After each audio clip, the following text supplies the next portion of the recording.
Wildfires are sweeping through the Amazon rainforest at an alarming rate. In 2019, images of the burning Amazon shocked the world. There's a major tragedy going on in the Amazon, which is really the lungs of the earth. The Amazon rainforest itself is reaching a tipping point. If much more deforestation happens, the ecosystem would collapse. But inside Brazil, the global outcry raised a different kind of alarm: foreign meddling. Esse é boom de vadio que eles não querem saber de árvore, eles querem saber do minério do Brasil. Look at how huge they are. And it's emboldened further deforestation under the banner of a nationalist economic agenda. Nós temos o direito de adotar políticas para essa área que nos interessam. The present position is we have to develop the Amazon. We've just passed about 7-8 kilometers of trucks at a standstill. It's just insane. But the Amazon's industrial expansion isn't exactly what it seems. So it seems as though there's a lot of unwitting complicity, regular Americans like you and I. That's right. There's a broad consensus that says that we're reaching a tipping point. Não, não há. Não tem queimada, não tem fumaça, não tem nada. Olha o céu como está bonito, lindo.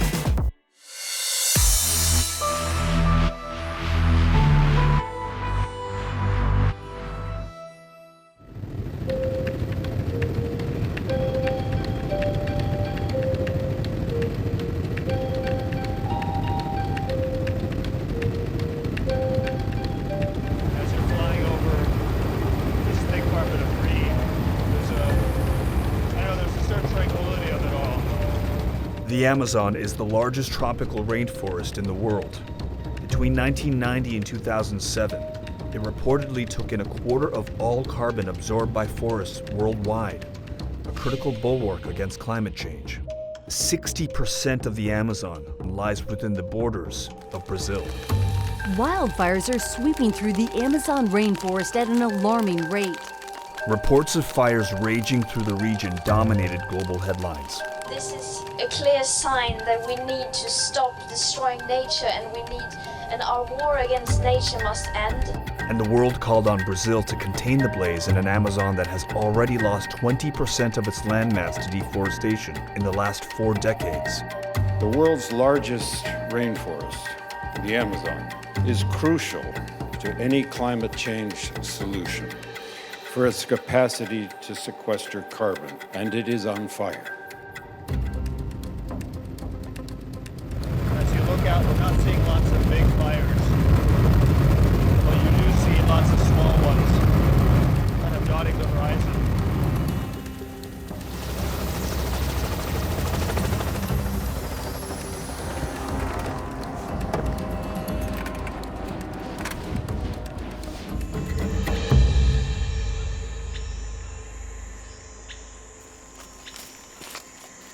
These agents from IBAMA, an arm of Brazil's environmental ministry, say the first step in deforestation is clear-cutting valuable timber, whether legally or, like this logging operation, illegally.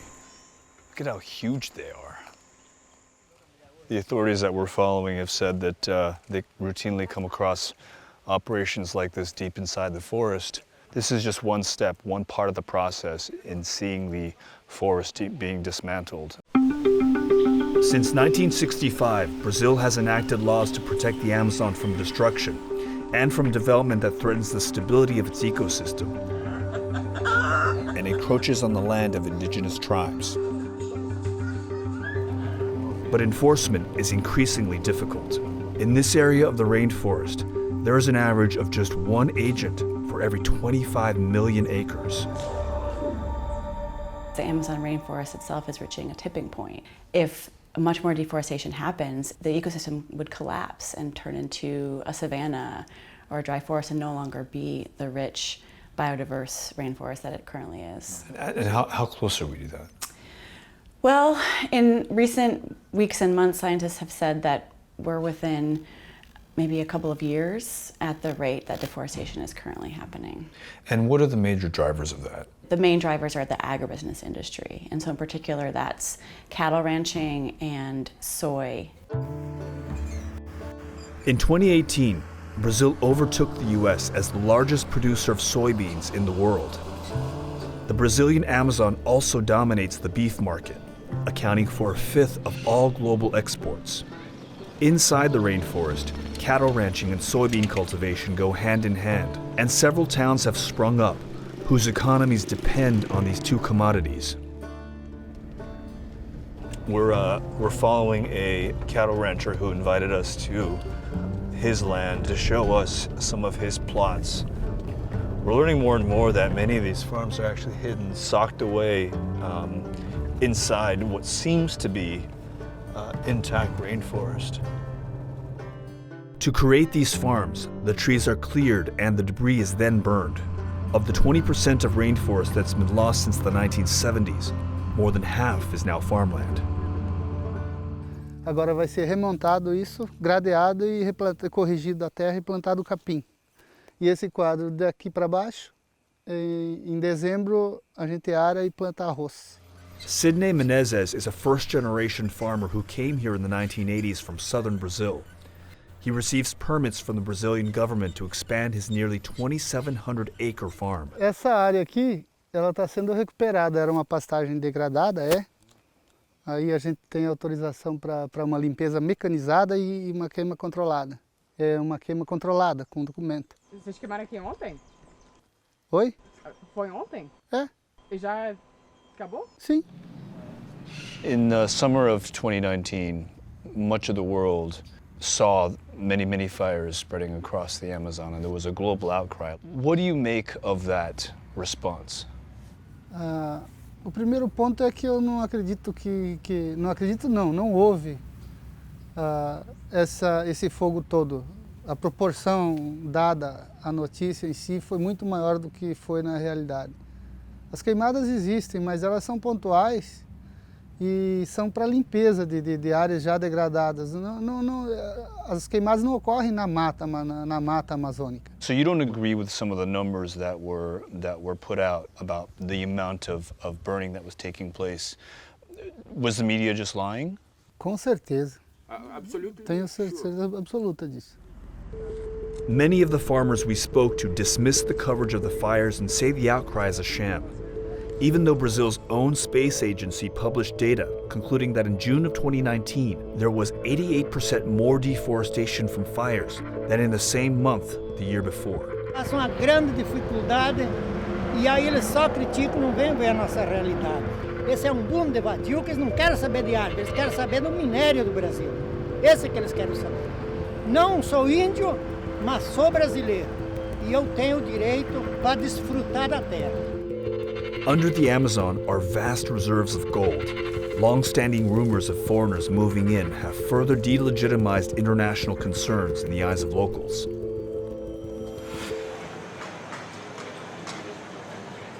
It is a fact. This year, the fires were bigger. But you have to get the facts right, or they will accuse you of lying, of spreading fake news and everything.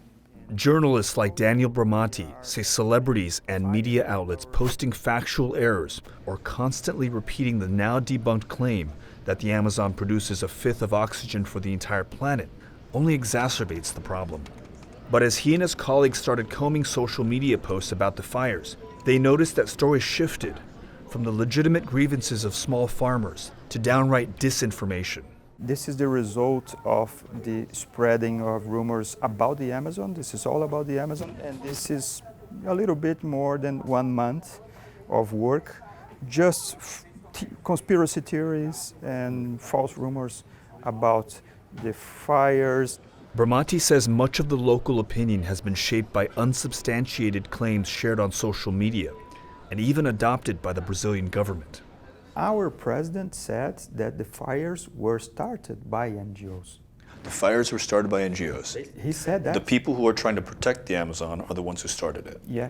The right wing is politicizing the issue. So what is the president's position on the Amazon?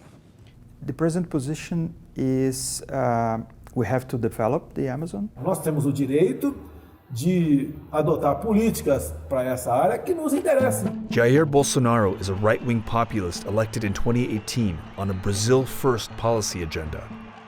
He comes from military background, and when the military were in power here in Brazil in the 70s, they sent a lot of people from the south to go to the Amazon and build roads and build cities, and they started the deforestation trend that we see till today.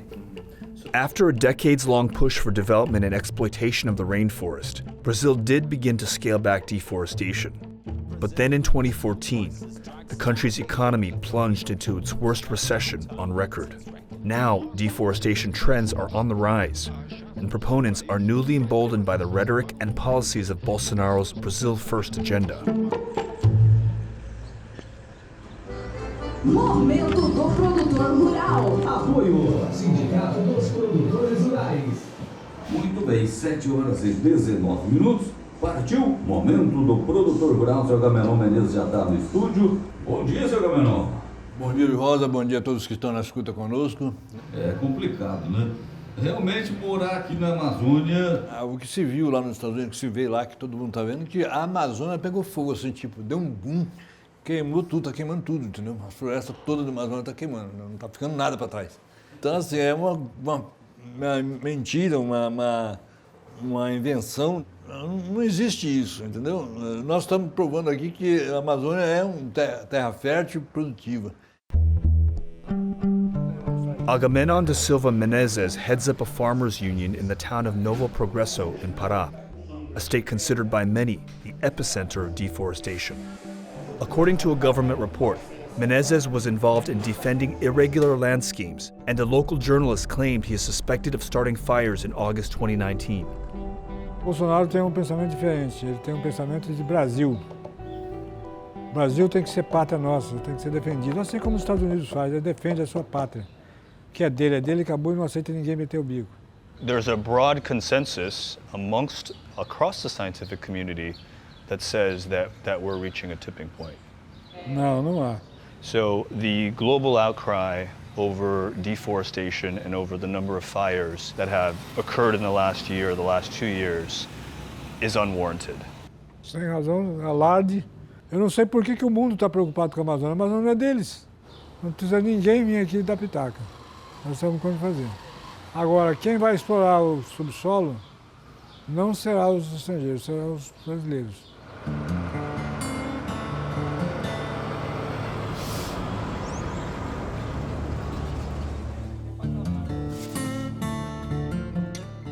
The towns we traveled through were reminiscent of the boom towns that crop up when there's a rush for gold or other resources.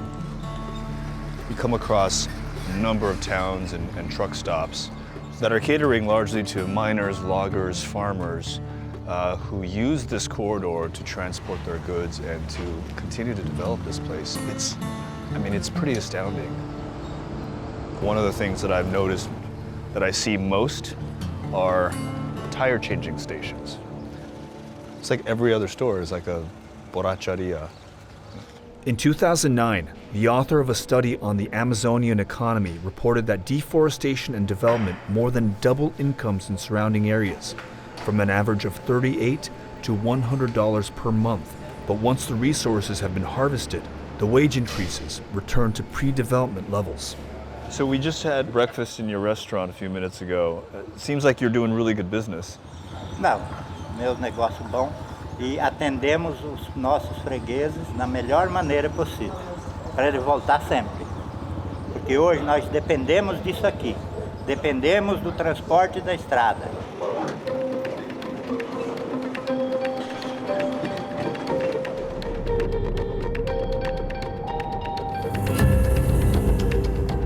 The amount of 18-wheeler traffic on this highway is just insane. We've already counted this long line of trucks here, 18-wheelers, probably over 200 by now. And they're just stopped. Starting in 1976, nearly 1,100 miles of rainforest was leveled to build this highway, BR 163, to facilitate the funneling of goods out of the Amazon. This is a very controversial highway. Many feared that paving a highway through the middle of the Amazon would mean the end of the Amazon. Typically when you build a highway through any stretch of rainforest, you'll get miles and miles of deforestation in every direction. From August 2018 to July 2019, there was a 30% increase in deforestation from the year before. It's the largest increase from one year to the next since the 1990s, and the highest rate the region has experienced in over a decade. Eu de 6 horas da tarde puxando fila, cara. Oi? Eu desde 6 horas da tarde puxando fila. Ah, você já ganha uns 5, 4 anos direto isso aí, trabalhando nisso frequentemente, né? Mas você faz toda semana? Toda semana. So this is like a perfectly framed picture of the Amazon and the conundrum of the Amazon right now. You've got freshly deforested land and evidence of the economic potential of the Amazon and much more where this came from. In addition to the highway, the other means by which goods are carried out of the Amazon is through two key rivers that meet at the port city of Santarém, still deep inside the rainforest. So we're on the Tapajos River, which is a major corridor. It's almost like a highway for transporting goods. But we are just about to come to the intersection between the Tapajos and the fabled Amazon here. Bom, Santarém ela é estratégica porque no rio ela tem o principal calado do rio que comporta grandes embarcações. So where do these barges, where do they go? Eles vão para o porto da Cargill. That's Cargill? Sim. It's huge. Cargill is a privately held American company that dominates the global grain trade. In a statement they provided, the company claims it has taken steps to advance its commitment to protecting forests. So when you call this the Cargill port, what does that mean? Do they have does Cargill have sole rights to this port? Que faz a gestão, que administra. É só a Cargill. O governo cedeu para a Cargill fazer o porto. A presença da Cargill divide opiniões, porque tem alguns setores políticos, empresariais, que acham que a Cargill foi importante para um boom do desenvolvimento. E agora que eu quero passar? The presence of foreign companies and increased development inside the Amazon has drawn the attention of environmental watchdogs.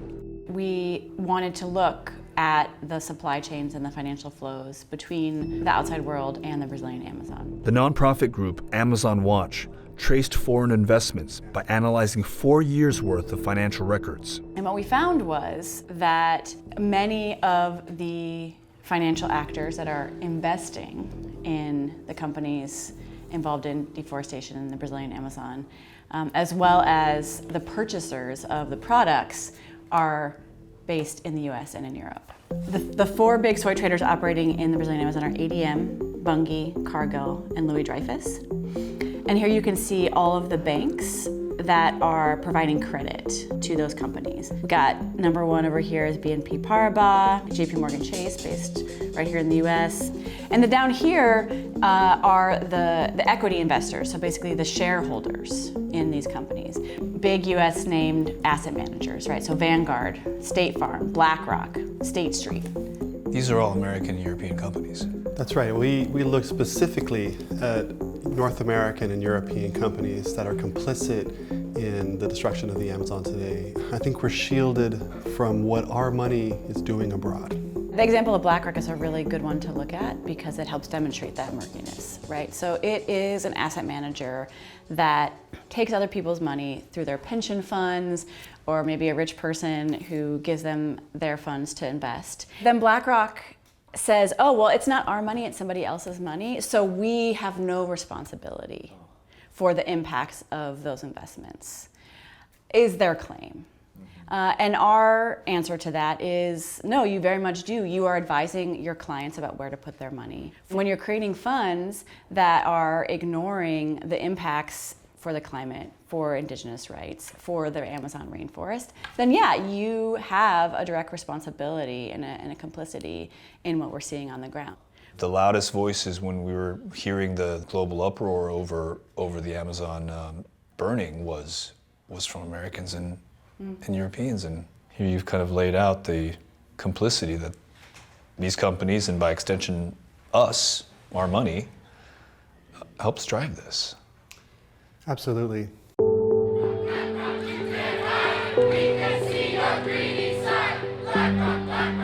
In the months since the Amazon fires, dozens of protests that have taken place around the world increasingly target the money that funds deforestation.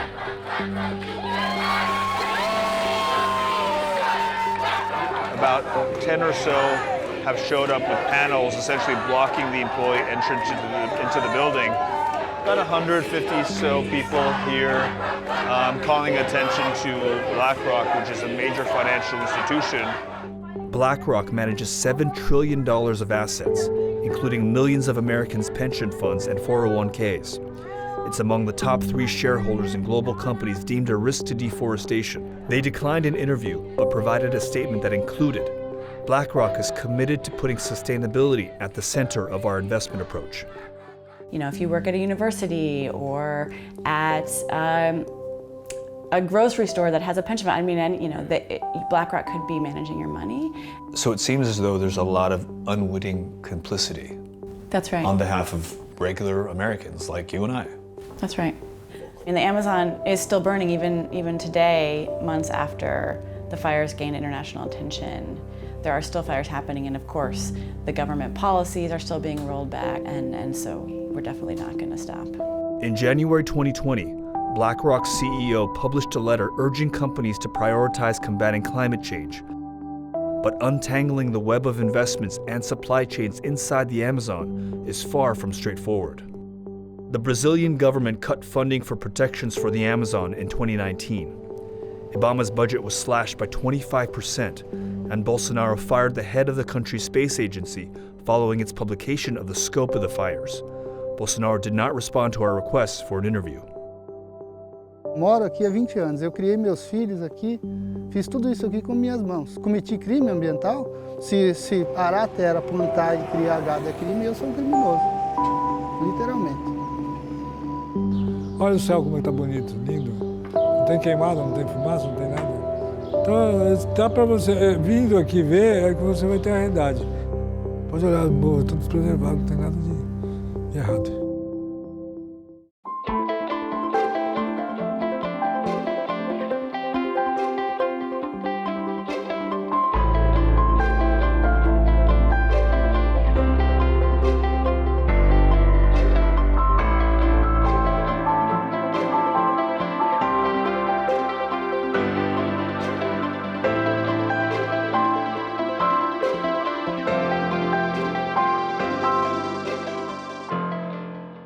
Hey, thanks for checking out CBSN Originals on YouTube. If you want to watch more documentaries, download the free CBS News app on your phone, tablet, smart TV, or any streaming device. You can also subscribe to our YouTube channel by clicking down here. Thanks for watching.